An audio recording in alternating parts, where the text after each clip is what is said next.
Hi, I'm John Mather, Nobel Prize Laureate and Senior Scientist for the James Webb Space Telescope at NASA, and you're listening to The Soul of Life.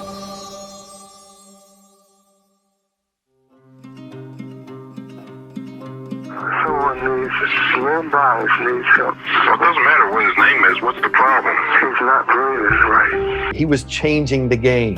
He had a 44-inch vertical leap. You can't stop his shot. You couldn't stop his shot.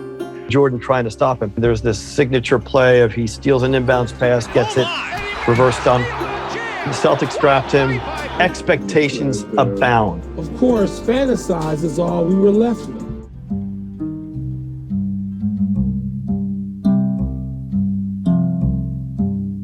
Back in the 80s, I would say there were three guys that stood out above the crowd, and that was Michael Jordan, Ralph Sampson, and Len Bias. The two opponents that I think were the most talented were Michael and Len Bias.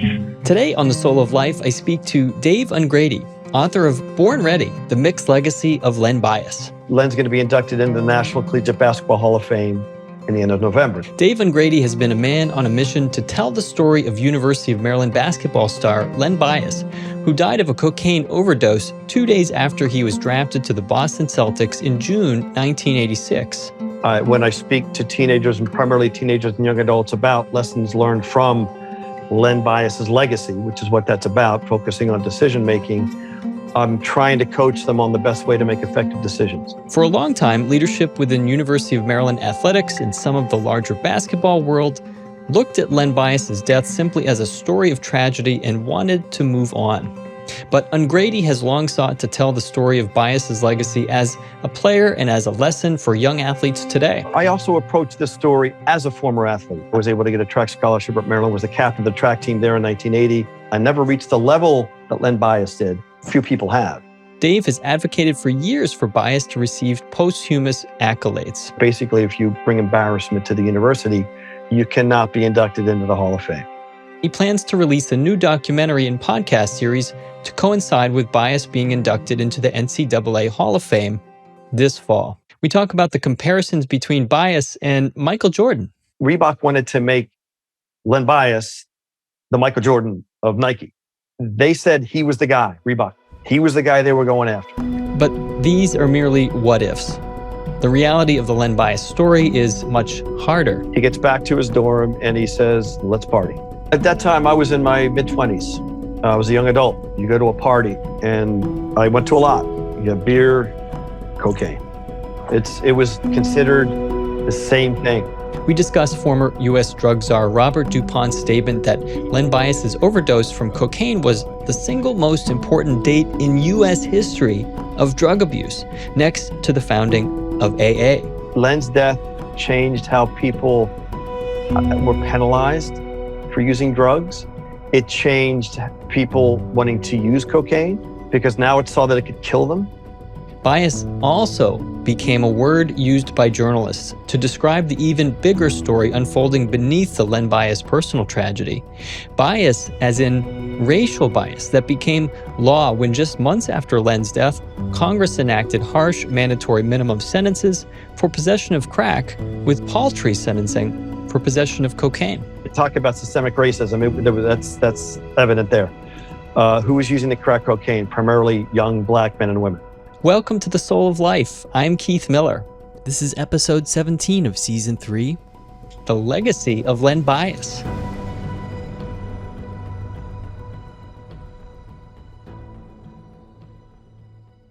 I'm Keith Miller, and my podcast, The Soul of Life, is here to help you remember who you really are. I'll bring together people who have gotten off their treadmills. I'll have conversations with athletes, musicians, doctors, scientists, healers, and entrepreneurs to discuss the fascinating edges of our knowledge in neurobiology, psychology, and physics. This is The Soul of Life. Have you ever been in a position where you know that you or your family member really needs emotional support or marriage enrichment, but you find out how expensive it is to get access to high-quality, out-of-network professionals? Well, I've created the Soul of Life community just for this. At community.souloflifeshow.com, you can join for free and be part of a network of caring and supportive people having conversations that can bring healing to your soul. It's there that you'll find access to psychoeducational courses to deal with stress, anxiety, and relationship conflict. For example, right now I'm offering a 7-week immersive course for couples called Mindful Marriage that walks people through a mindfulness-based stress reduction curriculum I designed that really gives couples in conflict a map towards stability, trust, and deeper intimacy. Just go to community.souloflifeshow.com, check out the courses, and join for free to be part of the Soul of Life community of learners and soul seekers.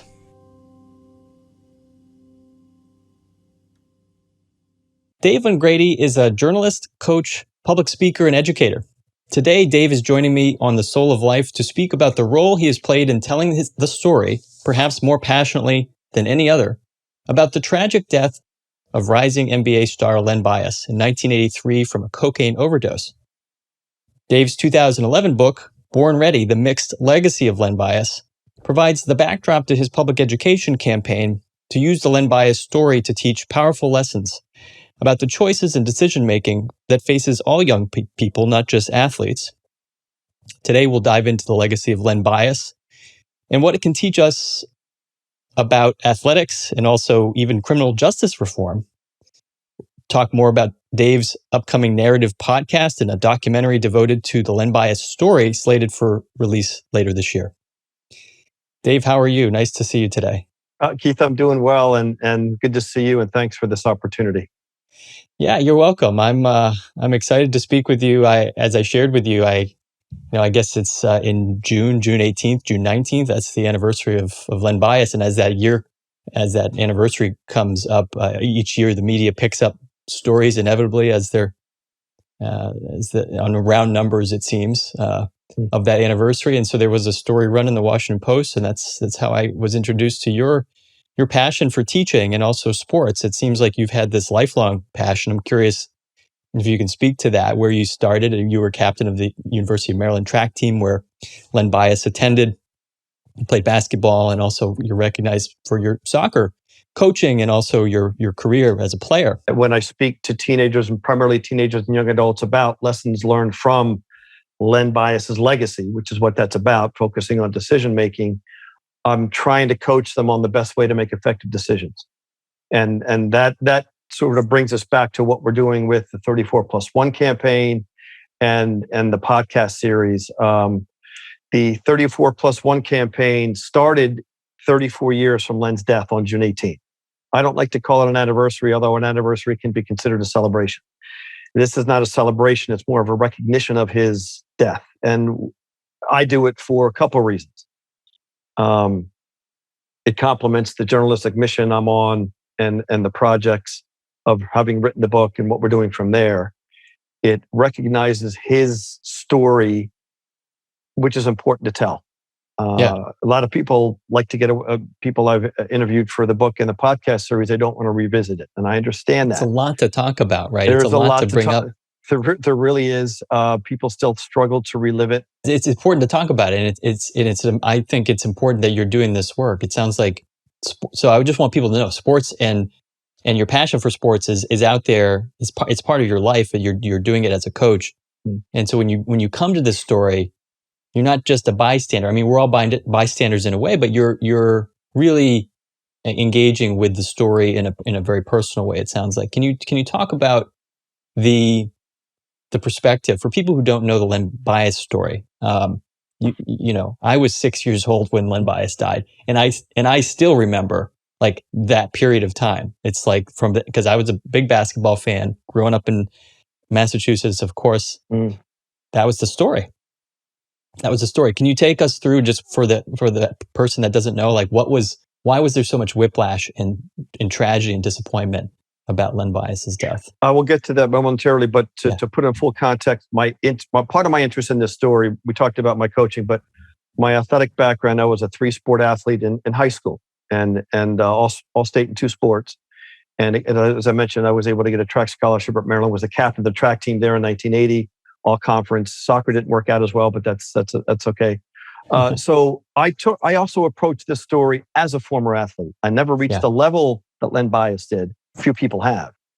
But I tried to remember how my mentality as an athlete and especially when I talked to his teammates for the book and for the podcast, what they may have been thinking, not just dealing with Len as a person, but dealing with Len as a teammate, and what the expectations were and what their goals were. So it helped, I think, that mentality as a highly competitive athlete to take on this story. And I think it helped me relate to his teammates a lot better when I talked to them. And I think it helped with the interviews.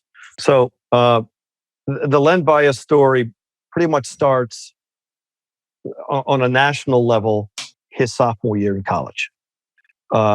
He was the ACC tournament MVP as a sophomore when Maryland won the tournament, the first time they won a conference tournament since 1958 in basketball.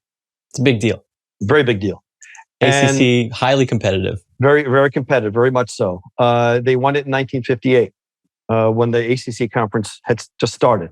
And Maryland, if anybody who understands Maryland athletic history, in the 70s, Maryland had one of the best basketball teams in the country. And you could only advance to the NCAA tournament if you won the ACC tournament, your conference tournament. And Maryland struggled to get the NCAA tournament in the 70s under Lefty Driesell, in part because of that. But they had one of the top teams in the conference almost every year. So they have a very strong history. But Len's story on a national level really starts there. Also that year, he played against Michael Jordan in January of 1984. Jordan was a junior, Bias was a sophomore. At Duke. And at Coalfield, at North Carolina. Yeah. And it was a Coalfield House. And this was Len Bias's breakout game.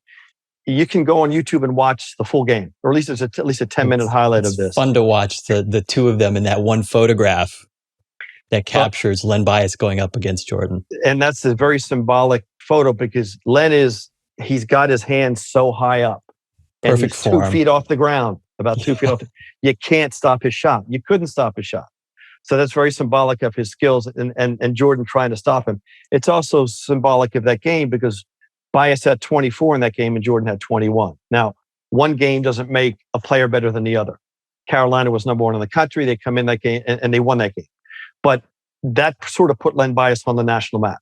And then later that year, as I mentioned, he won tournament MVP in the ACC tournament and Maryland wins it. So now people are starting to really pay more attention to him. People in the DC area where we're from, they knew about him coming out of Northwestern High School. In Prince George's County. In Prince George's County. Importantly, in the book and in the podcast, we go in depth how Len started as a basketball player. He didn't really start, he got cut twice from his middle school team. Actually, they called it junior high then. And he started playing at a place called The Rec in Columbia Park Recreation Center, a couple blocks from his house. And there was a mentor who was instrumental in John's life, a guy named Johnny Walker, who was a coach there. And he brought him in and he toughened up. Basically, Len was a baby. He was great talent, but he was a baby and they toughened him up. By the time he gets to high school, he's a high school star. Never an All-American in high school, but he was pretty good. Then he gets to Maryland and he does well as sophomore year. So junior year and senior, he just keeps building momentum. He gets more attention. And to sort of concise this a little bit, as a senior, his marquee game is down in North Carolina. Maryland is struggling. Interestingly, his senior year a little bit. They're not doing too well in the conference. They need to win at North Carolina with about 2 games left in the conference season. And Carolina's number one in the country again. They go down. Len has 35 points. And there's this signature play of he steals an inbounds pass, gets it, reverse dunk, and Maryland wins in overtime. Also in that game, he blocked a shot in overtime that Carolina was trying to come back. So late in the game. So by that time, Len has a national audience. The Boston Celtics showed interest in Len really starting early in his college career. Red Auerbach, the coach of the Celtics then, the manager of the GM of the Celtics then, Auerbach was the president of the Celtics. Right. He had coached the Celtics. He was probably all of those things at one time. He was all of those things at one point. Yeah. He coached them to at least 10 NBA titles in the 60s. And he was very good friends with Lefty Driesell. And so Lefty kept telling Red about Len. And Len came up to a couple of the Celtics summer camps, a camp he put on the players weren't there, but Red Auerbach put on summer camps for top players. So that's when they first saw him. And they worked hard to get him as a draft pick. The number 2 pick. The Celtics had won the title that year in '86. They just won, and they get the number 2. And they get the number 2 pick. They worked a trade with the Supersonics, who were not doing well, and they were high in the lottery, and the Celtics got that number 2 pick through a trade. Many considered Len to be the best player. And he's going to the top team in the NBA. So expectations abound. And beyond that, you have Len had a very gregarious, very almost childlike personality. The Celtics draft him, and being from Massachusetts, you know how passionate Boston fans are, especially about their Celtics.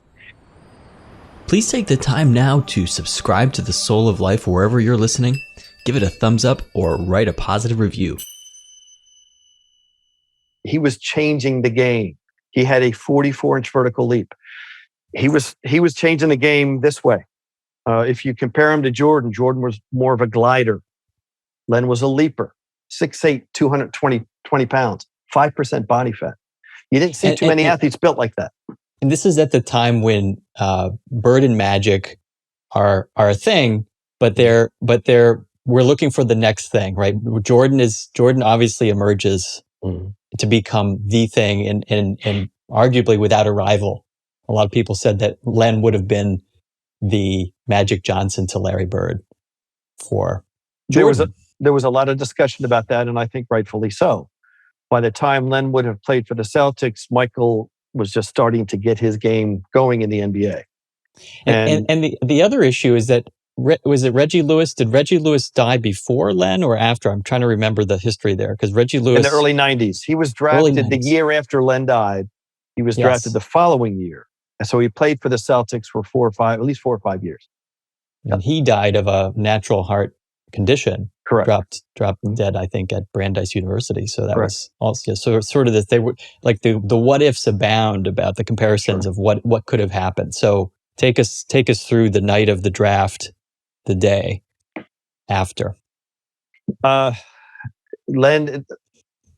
gets drafted number 2, as most people know, and he wanted to be a Celtics fan. When he was making visits to the Celtics for interviews, he told them on the way back, when they dropped him off, when they were sending him to go to the airport, the general manager tells me for the book and in the podcast, Len says, "Please draft me. I want to play for the Celtics." He was ready. And even the night of the draft, one of his quotes was, "Look, I know the team I'm going to. If I have to sit on the bench, I'll sit on the bench. I'm not. I will accept that role." I'm paraphrasing, but that was his message. So he was really ready to go to that team and play and be a role player for a year or two. The Celtics were getting older. Parrish, Walton, McHale, Bird, and Len could have played a reserve role and rested some of those guys, especially Bird and McHale. So a lot of expectations in Boston. For Boston. After the draft, he goes to Boston. And as I write in the book, and we get in depth in the podcast, he spends most of the day with Reebok. A representative signing an endorsement. Never signed a deal. A lot of people think he did. He never did. They were discussing it.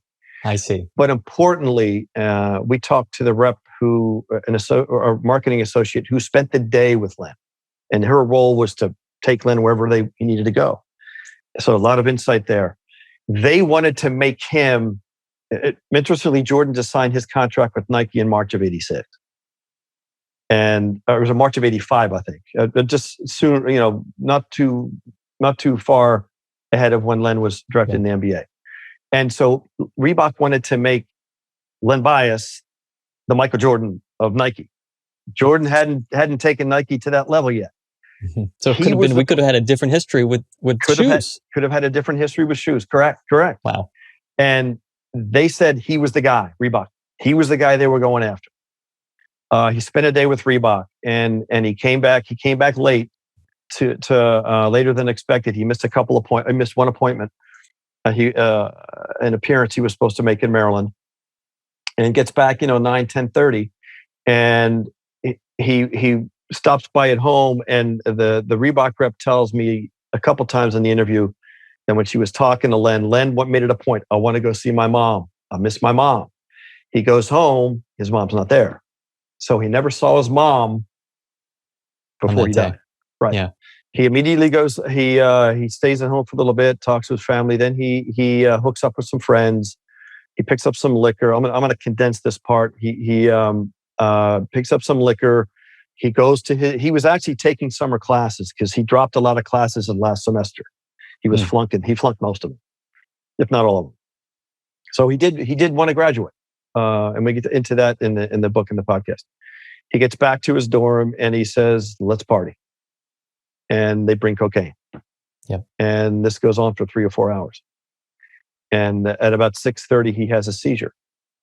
And I worked on this section yesterday on the podcast, scripting it, this part of the story. And there's a teammate, Jeff Baxter, who, senior, like Len, roomed with him for 4 years. Interestingly, never saw Len do drugs.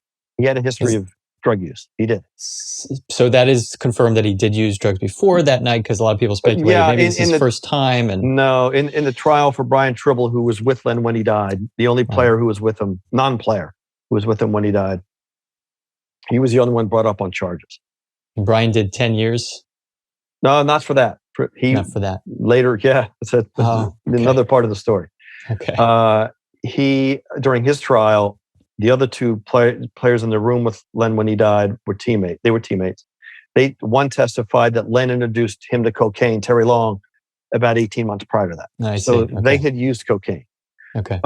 He had a history of casual use, if you can call it casual. Yeah. A couple times a week at times. And we've got a lot of confirmation on that. And it seems like the entire group, Dave, of people around Len using cocaine, at least in their reporting afterwards, underestimated what they were doing with this drug. They really didn't understand how powerful it was and how they were abusing it. Well, at that time, I was in my mid-20s. I was a young adult. You go to a party, and I went to a lot. You have beer, cocaine. It was considered the same thing. I remember going to a party at a friend's house, and the person at the house said, hey, come here. Let me show you something. He was selling cocaine. And there was a block of cocaine the size of a suitcase in a hefty bag under his bed. It was everywhere. It was easily accessible. Yeah. Nobody really had died to an extent where he was a Len Bias. Of course, that changed things. So back to the night when Len passes out, Jeff Baxter was in that suite. He was there that night. He was in summer school as well. And gets a knock on his door. And David Gregg says, Len fell, you got to help me. And he goes out there and he describes this vividly in the recorded interview. And Len has a chain around his neck. And he looks at the chain. He thinks, Len choked himself. I got to get the chain off. I mean, he doesn't know what to do. Yeah. It's just kind of, it's a surreal chaos. Moment for everybody. Yeah. So nobody knew how to revive him. Jeff goes in depth what happens from there. The scenes at the hospital.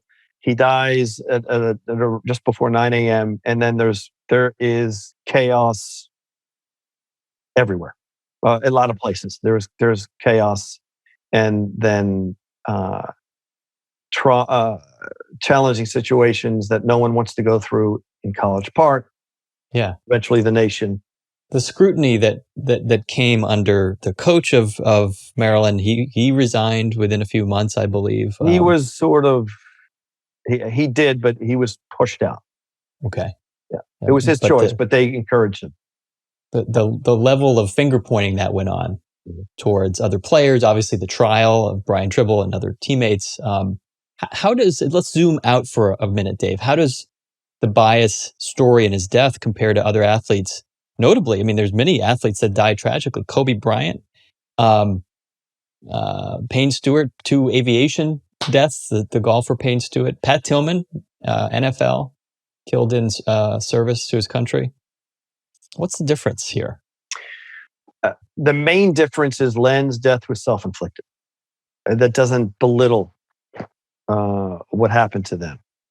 I'll use a more recent example at Maryland. A football player a few years ago, Jordan McNair, died of heat exhaustion in practice. And there were comparisons to Len because it happened at Maryland.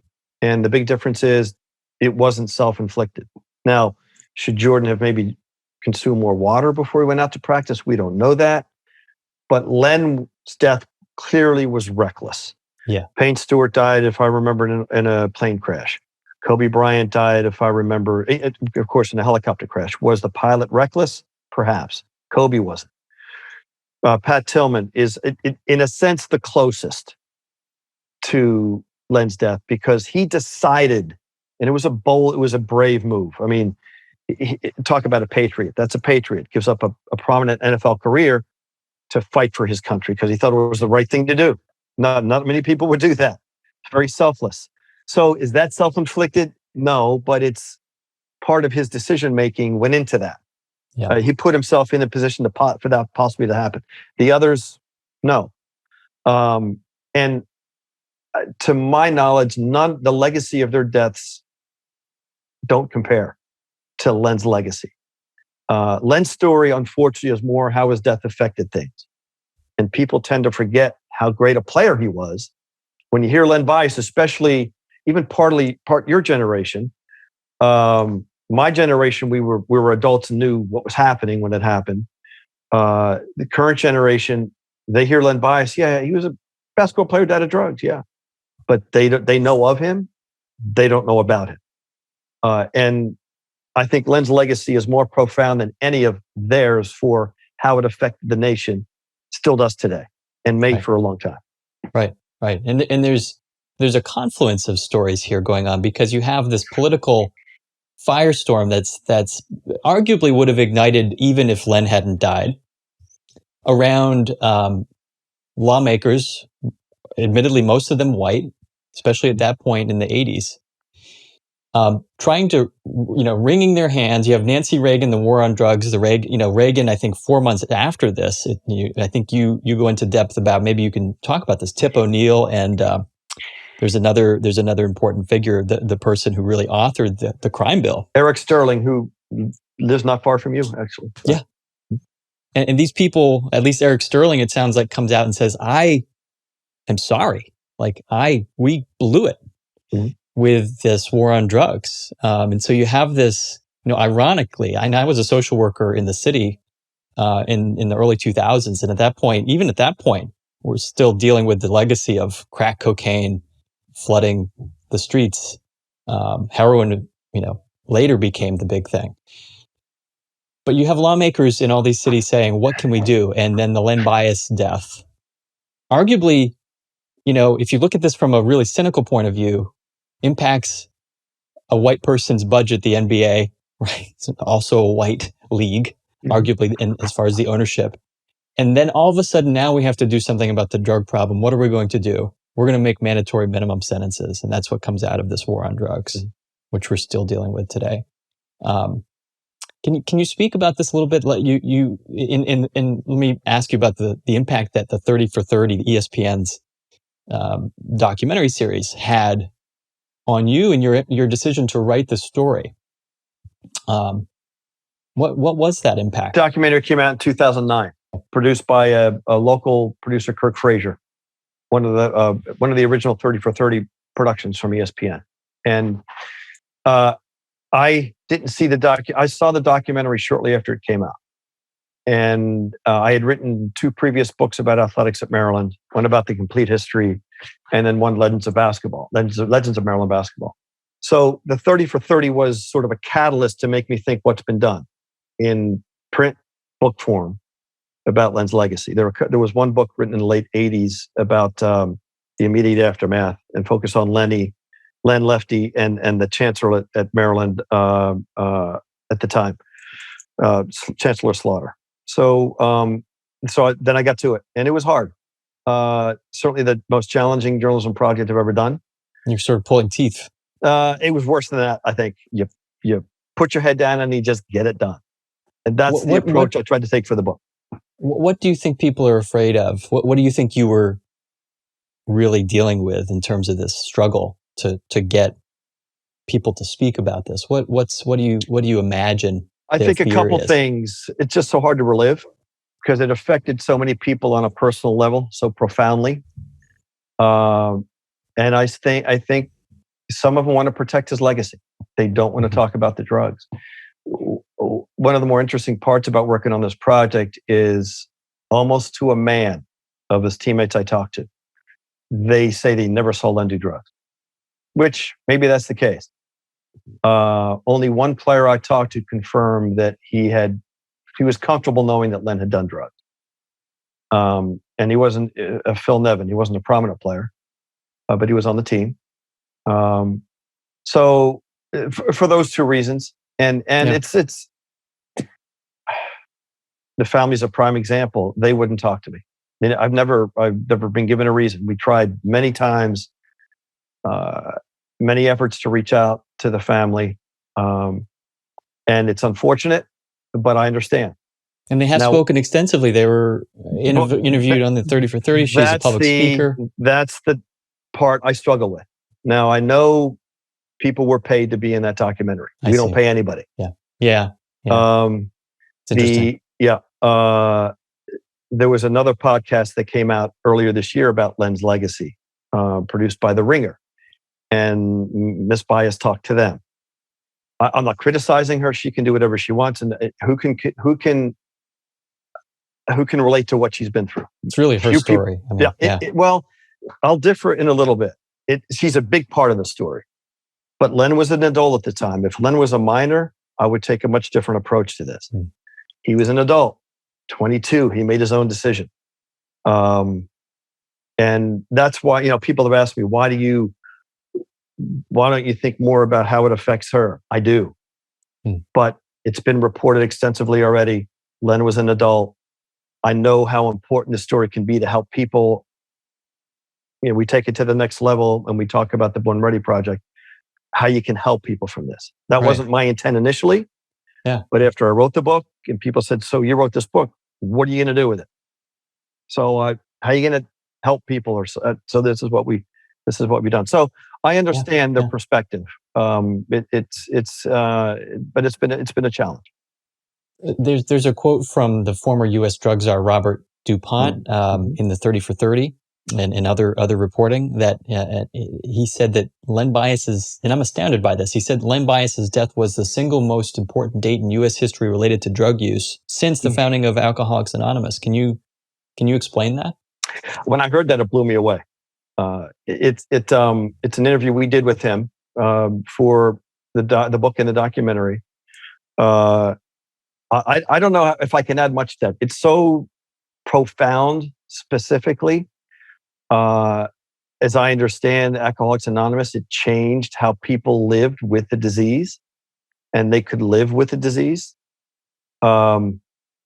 This Len's death changed how people were penalized for using drugs. It changed people wanting to use cocaine to a large extent, because now it saw that it could kill them.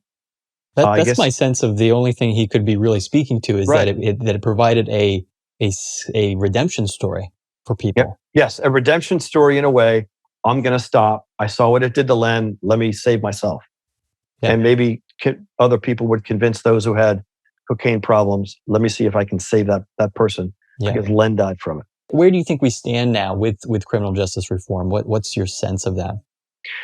As I just mentioned, there's a lot of progress. To go back a little bit to synopsize that, Congress reacted very cynically. The Democrats wanted to maintain their majority in Congress, and Tip O'Neill saw an opportunity. He was the Speaker of the House, Democrat. So they pushed this legislation through the 1986 Anti-Drug Abuse Act, which basically tough on crime, tough, and it was part of the war on drugs. Tough on crime attitude through Congress lasted another 2 decades. And it was building momentum at that time. In the context of cocaine, what it did was create a 100 to 1 disparity crack powder cocaine. You had 500 grams of powder cocaine, 5 grams of crack cocaine. You received the same mandatory minimum of 5 years. Who was using the crack? A ludicrous scientific sort of. Talk about systemic racism. That's evident there. Who was using the crack cocaine? Primarily young black men and women. Who was using the powder cocaine? Primarily white suburban young people. And a mandatory minimum 5 years for 5 grams of crack. On top of that, and not just, you didn't have to consume it. Let's say, Keith, you were a doorman outside of an operation that was distributing cocaine. You never saw it. You never touched it. Conspiracy, you would get the same 5-year mandatory minimum. Wow. So pretty brutal. Prison population explodes. And decimates families across the country, black families primarily. Right. Mm-hmm. Primarily black families, correct. And it affects the children who were born at that time to young black people who are in prison. So let's go to present day. Obama's administration, the Fair Sentencing Act, reduced it to 18-1. And I'm forgetting the name of the act during the Trump administration, legislation that passed that created more awareness, that allowed the judges to have more discretion in reducing that sentence. Right. It was another step forward. Yes.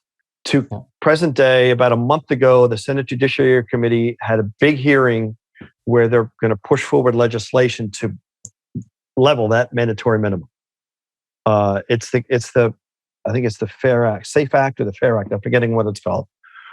So you're going to see in the next few months, next year, Congress making a stronger push to level that mandatory minimum and give more discretion, to judges to reduce that sentence for federal crimes. Right. Ironically, it's happening perhaps by the end of the Biden administration. Joe Biden was instrumental in passing that initial legislation. Yeah. So this is 35 years later. The other irony, I think the other irony, Dave, and this is far afield, but is that the opioid epidemic is front and center now, primarily a white problem. And you have police chiefs across the country coming out saying, these young boys need treatment, not jail. Mm-hmm. These young white boys. Mm-hmm. And so it's, if you're a black person hearing that message and seeing the story, I can only imagine how that feels as far as oppression and systematic racism. And the coincidence can't be lost. No. In the podcast, in the book and the podcast, we've talked to some people whose lives were greatly impacted by that legislation to this day. It has to be talked about. Yeah, and it's still hurting some of these people. It's really brutal, their personal lives and what's happened to their children and how they've been impacted. You just can't forget. And as Jay Billis said, this is the part of the story that's never really been told, and we should never forget that part. We should never forget it. You were a frequent advocate, I think, for many, many years for Len to be inducted into the Maryland Athletic Hall of Fame, which it recently did. Why do you think the committee changed its mind? Well, that was in 2014. A couple things happened, I think, more broadly and then more specifically. In 2012, a gentleman named Bob Gagan, a local guy, if you remember the Capitol Classic, Maryland, the basketball All-Star game. Yeah. It used to be the big one in this country for decades. Yeah. The 70s, 80s, and 90s. And Bob was the founder of that. And he had a strong interest in promoting basketball in this area.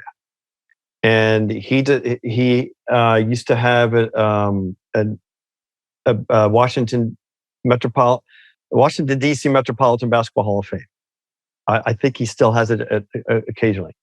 But he decided to induct Len in 2012. So that was the first Hall of Fame induction for Len. At about that time, the University of Maryland's M Club, of which I'm a board member, they nominate the halls, the inductees into the Athletic Hall of Fame. Their committee had been discussing Len for years.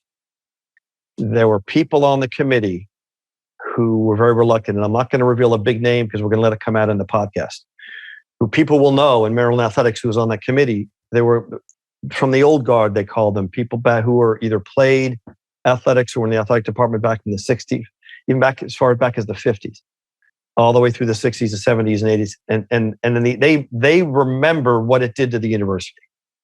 There was a clause in the bylaws that said, if you bring any ill repute to the university, I'm not using the right word, but basically if you bring embarrassment to the university, you cannot be inducted into the Hall of Fame. So you can argue there was some John Lucas, after he left, he became a coke addict and had problems. So It's relative. So anyway, there was a lot of resistance for many years. And then those voices started to recede. The big reason we're doing the podcast now and releasing it in October, November is Len's going to be inducted into the National Collegiate Basketball Hall of Fame in the end of November. This will be his ultimate Hall of Fame induction. That's the big, yeah. He never played professional basketball, so he wouldn't never go into Naismith. That's the ultimate one. So the athletic department is producing a documentary on Len, which would never have happened 10 years ago, I don't think. It's opening doors for more attention. Correct. More attention. They're going to time it when he's going to be inducted into the National Collegiate Basketball Hall of Fame. So it's symbolic of more acceptance. It's been a slow build. I'm glad it's there. And it was inevitable, I think. It's such good work, Dave. I want to really commend you for it and for embracing the narrative the way you have to be helpful with this narrative. So many people, I mean, in my profession in mental health, we know this for a fact. When there's a suicide or when there's some sort of self-harm related death, people feel shame and people don't have the same amount of empathy towards those families.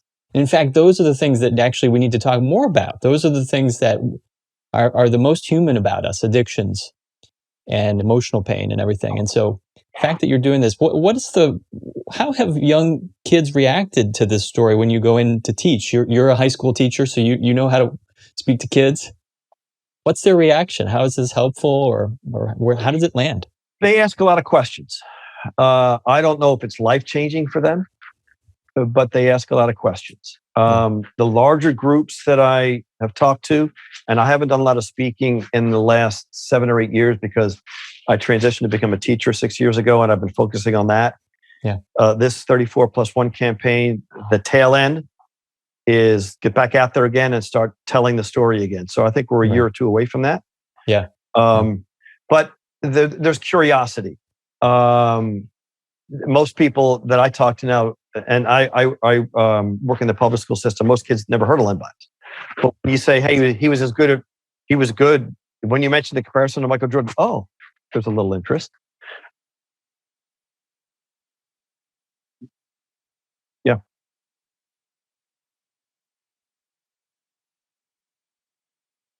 Yes, we tried to present that very dynamically up top so you would understand. And there's so many more resources on YouTube you can find. Right. But when I did, that's why it's important not just to tell Len's story, because they're not going to they'll get it and they go, okay, so it's a good story. Yeah. But when you add on the decision-making component to this is where you can reinforce that legacy. This is why you have to make effective decisions. Notice I'm not saying good or bad, because you don't know how the decision is going to turn out sometimes. Yeah. And it's important to note that we're working with the Decision Education Foundation on the 34+1 campaign. One of the segments that we're going to do, it's the last segment of the series, in the podcast series, we're going to have a roundtable discussion about effective decision making. Not you've got to make a good or effective decisions. How do you do it? Yeah. And here are some stories of people who use those tools and how it helped them. We're working with Octagon Entertainment on this production. They represent a lot of high-profile athletes: Simone Biles, Michael Phelps, Giannis Antetokounmpo, and entertainers.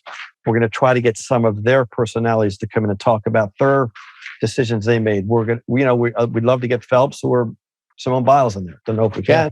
That's great. But that's what we want to do with this discussion, and that's what we're trying to do with this campaign.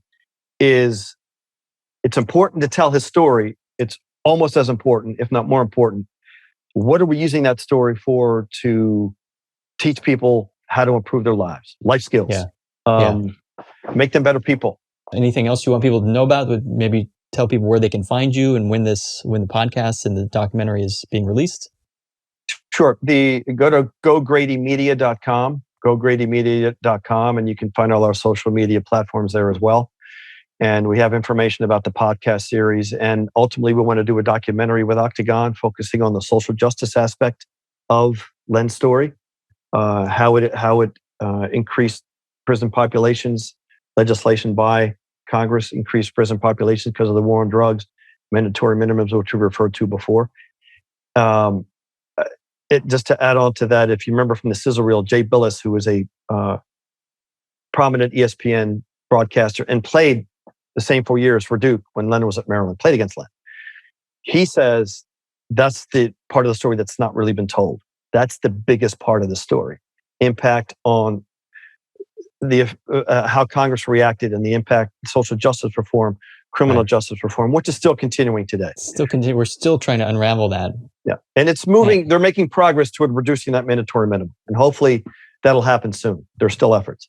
But go to gogradymedia.com. The podcast series we hope to debut in October. The last segment on Len's legacy, which will address his Hall of Fame inductions, will be presented the week of his induction into the National Collegiate Basketball Hall of Fame, end of November. So, and that's great timing. That weekend is November 19 and 20, I think that is. Dave Ungrady, really wonderful to speak with you. You're the author of Born Ready, The Mixed Legacy of Len Bias. Thanks for talking with me today. Keith, thank you so much for the time. And if I can help in the future, please let me know. Hey, I've started a community for Soul of Life fans interested in talking about episodes or getting more information about some of my teaching on IFS, mindfulness, and relationship growth. Head on over to community.souloflifeshow to get access to this group of really cool people just like you who care about the show and want to talk about episodes or hear more, get access to courses and support each other through life. That's what this is all about. Please leave an iTunes rating for the show and subscribe now wherever you listen to get more soul in your life.